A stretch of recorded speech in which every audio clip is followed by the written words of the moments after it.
नमस्कार दोस्तों, मैं शिव सिंह एक बार फिर से आप सभी का इस YouTube चैनल के अंदर हार्दिक स्वागत व अभिनंदन करता हूं।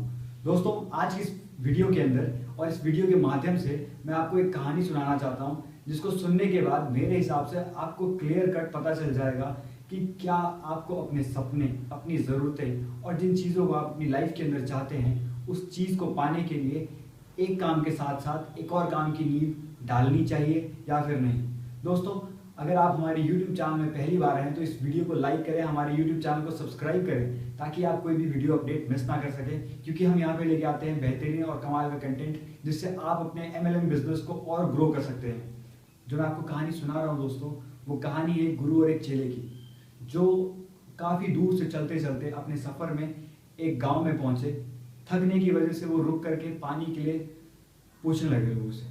उन्होंने देखा कि एक बहुत बड़ा पहाड़ है, उस पहाड़ के सामने, पहाड़ के बगल में खाली मैदान पड़ा है जिसकी मिट्टी बहुत ही उपजाऊ है और उसके बगल में एक कुटिया है। कुटिया छोटा सा घर जो जिसके अंदर गरीब लोग रहते हैं।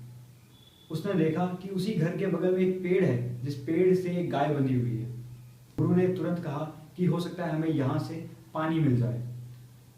उनका शिष्य जा करके उस घर से पानी मांगता है और देखता है कि उस घर में काफ़ी गरीब लोग रहते हैं। उस गरीब घर में एक आदमी रहता था जिसने बहुत ही फटे पुराने कपड़े पहने थे, उसकी बीवी थी और उसके 2 छोटे छोटे बच्चे थे।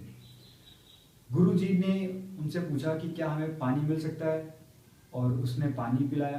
पानी पीने के बाद गुरुजी ने पूछा कि अगर आपकी इजाज़त हो तो आज रात के लिए हम यहाँ पर रुकना चाहते हैं, ठहरना चाहते हैं। उस गरीब आदमी ने साफ साफ कह दिया कि गुरुजी, मेरे पास यहाँ पे आपको खिलाने पिलाने के लिए कुछ नहीं है, और रही बात रुकने के लिए तो आपको जहाँ रुकना है आप वहाँ रुक सकते हैं, ये पूरा खेत मेरा है।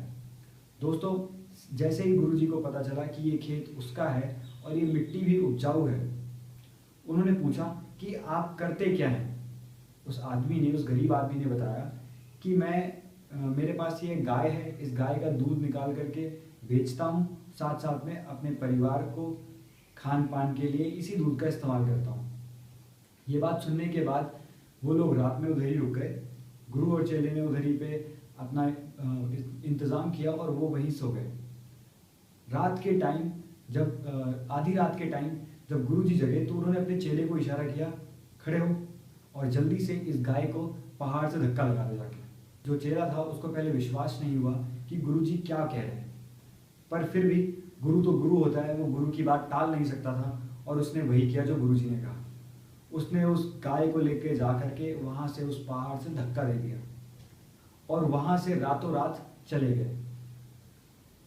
अब थोड़े साल बीते और थोड़े सालों के बाद वो चेले को बहुत ही हैरानी होती रही। डेली वो अपने आप से पूछता था कि आखिरकार गुरुजी ने ऐसा क्यों कहा कि उस गाय को धक्का दे देने के लिए। वहाँ से थोड़े साल बाद जब वो बड़ा हो गया, अच्छी नौकरी करने लग गया, अच्छा काम करने लग गया, उसके पास खूब सारे पैसे आ गए, तो वो वापस से उसी जगह पे, उसी पहाड़ पे जाता है।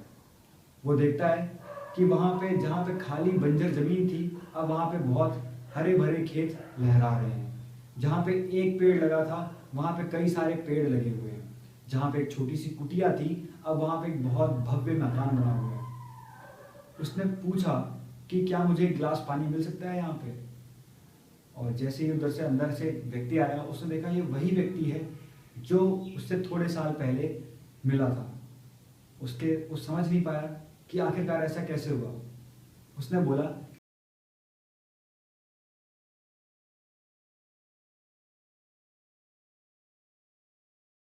इस चीज़ को सुनने के बाद उस आदमी को जो वहाँ पे रहता था उसको बड़ा ही आश्चर्य हुआ और उसने बोला कि आप लोगों की वजह से तो मेरी ज़िंदगी बदल गई। शायद अगर वो गाय जिंदा होती तो हम उसी गाय के सहारे दिन रात लगे रहते और जितना दूध वो देती थी उसी दूध से अपना लालन पोषण करते रहते। जिस दिन उस गाय की मृत्यु हुई, जिस दिन आपने पहाड़ से धक्का लगाया, वो गाय मर गई और उसके बाद से मेरा ध्यान उस गाय की छोड़ करके इस खेत की तरफ गया। अब धीरे धीरे खेत का काम मेरा इतना अच्छा हो गया है कि मेरे पास 1 नहीं 2 नहीं, यहाँ पे 100 एकड़ की ज़मीन है। अपने गांव में नहीं बल्कि पड़ोस के गांव में भी काफ़ी सारी ज़मीनें हैं। पहले मैं शायद एक ही पेड़ था मेरे यहाँ पे जिनकी लकड़ियाँ काट के मैं बेचता था, अब यहाँ पे मेरे कई सारे पेड़ हैं जिनकी लकड़ियाँ काट के मैं और मेरे आदमी काम करते हैं और उसके बाद काफ़ी सारा मुनाफा होता है। आपके गुरु की दृष्टि बहुत ही कमाल की थी, उन्होंने वो चीज़ देख ली थी जो शायद हम सबको नहीं दिखता। चेले ने सोचा इसी चीज़ को कि मैं तो सोच रहा था कि गुरुजी ने गलत किया, पर गुरुजी ने बहुत ही सही किया। दोस्तों बी वाइज, आप उस आदमी की तरह ना रहें कि केवल एक और सीमित ऑप्शन को, सीमित चीज़ों को लेकर के अपने आप को और प्रगतिवान बनाने का डिसीजन खो सकते हैं। अपने आप को और बड़ा बनाने के लिए निरंतर प्रयास करते रहिए।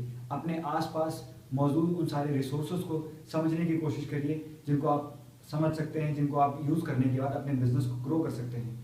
कहीं आप उस आदमी की तरह अपने आप को सही रास्ते में तो नहीं समझ रहे। आपके आसपास जो ऑप्शन मौजूद हैं, क्या आप उनकी तरफ नज़र उठा के देख रहे हैं? अगर आप उनकी तरफ नज़र उठा के देखेंगे तो आपको पता चलेगा कि जिन पैसों की ज़रूरत है, जिन चीज़ों की ज़रूरत है आपको, उस ज़रूरत को पूरा करने के लिए आपके पास बहुत सारे रास्ते हैं। एक रास्ता हमारे पास भी है। अगर आप इस YouTube चैनल में पहली बार आए हैं तो हमारी इस वीडियो को लाइक करें, हमारे YouTube चैनल को सब्सक्राइब करें और जानें हमसे इस नंबर पे, टोल फ्री नंबर पे कॉल करके कि आखिरकार वो रास्ता क्या है। और इस वीडियो को देखने के लिए बहुत बहुत धन्यवाद। हम लाते रहेंगे ऐसा ही कंटेंट जहाँ से आप अपने MLM बिजनेस को और ग्रो कर सकते हैं।